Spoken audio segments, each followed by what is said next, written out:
Hi, Suzette the Marriage Warrior, and today I'm going to give you some tools for saving your marriage. So first of all, you want to make sure that you are checking yourself, and here's some tools that you can check yourself. First of all, in a toxic argument, you need to have the tool of timeout. You know, whenever you're arguing and you know that you're not getting anywhere, and before you know it, you're throwing knives from the kitchen sink, someone needs to be sane in that insanity cycle.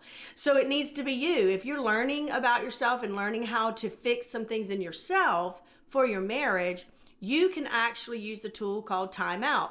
And here's how that tool works. If you call a timeout, then you are the initiator of that timeout. Here's how you know when to call a timeout. First of all, knives are throwing, okay? But before the knives are throwing, you both are having anxiety raised within your body. You can feel anxiety raising. Now, to do interpersonal work, you need to start really regulating your own anxiety and your own triggers. They come from wounds. You need to do some wound work if you notice that things are triggering you. But if your anxiety is raising, you want to look at your anxiety at about a 6 on a Likert scale of 0 to 10, 10 being crazy anxiety. And if you can feel your anxiety raising in the body and it gets to about a 6, it's time for a timeout. Now, you might feel like you still have some energy in that argument, but I'm telling you, it's going to go toxic.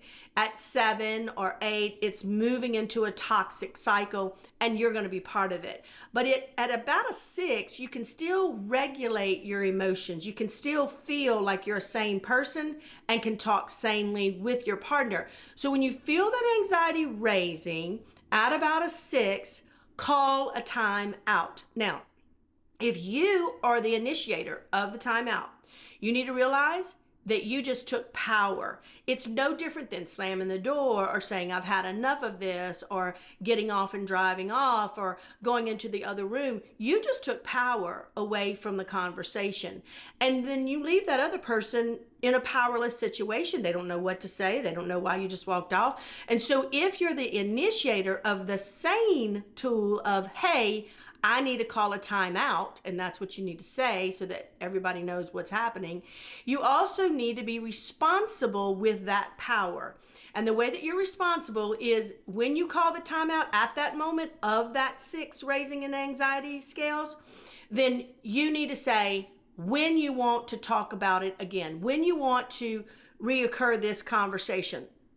At that moment, you may say, let's talk about this in the morning. Or I'm calling a timeout. Let's talk about this when you get home from work, or whatever. Let's talk about this in 30 minutes. Whichever it is that you need to calm the anxiety down. Because once the anxiety is up, you are in a triggered response, and nothing good is going to come out of a triggered response. Now, it needs to be within a 24-hour window. The scripture says, do not let the sun go down on your wrath. Now, what does that mean? Does that mean we stay up for 24 hours and fight all through the night? No. It means that after a day, sun going down, a whole day of an issue that is going on between us, after that, the defensiveness and the hardness of hearts are going to grow. That's why sweeping things under the rug is so bad, and it'll get you into a roommate stage, which I know y'all all hate. And so you want to make it within a 24-hour period where you come back and engage. Now, if you are the initiator of the timeout, then you need to be the one to initiate the conversation. So once you take the responsibility of calling the timeout and telling the person when we're going to readdress it, you then have to come and initiate the readdressing. That's one big tool. Now, once you are fighting and you're in a defensiveness, you need to check yourself of your own triggers, because your defensiveness is connected solely to a trigger, which is connected to a wound. You probably need to do some internal work where you understand your triggers, you understand your wounds, you understand your traumas. If you haven't done that work, you really need to do that.